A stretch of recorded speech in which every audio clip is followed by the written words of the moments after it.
Mes honorables frères et sœurs, il ne vous échappe pas que la mort est inéluctable. Tout le monde doit mourir.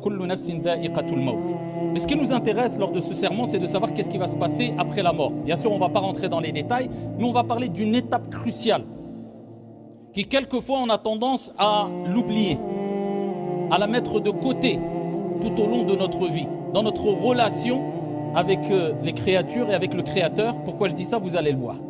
Bien sûr, après la mort, il y a le qabr, al-barzakh, ce monde intermédiaire entre la mort et la résurrection.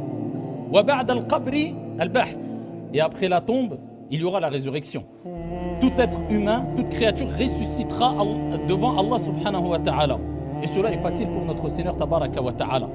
Et après le ba'th, il y aura le rassemblement, al-hashr, dans l'endroit qu'on appelle Ardul Mahshar, la terre du rassemblement.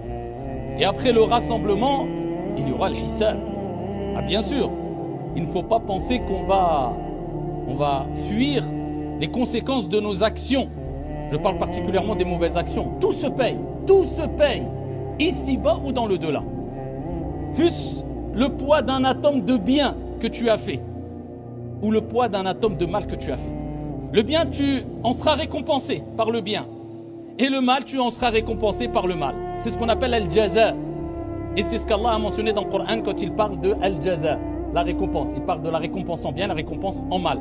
Et après les comptes, qu'est-ce qui va se passer? Je ne rentre pas dans les détails bien sûr ici, mais je parle des grandes étapes. Il y aura al-mizan. Ah, bien sûr, il faut évaluer la qualité de tes actions. Il faut évaluer la quantité de tes actions, bonnes ou mauvaises. Eh bien, on apportera al-mizan.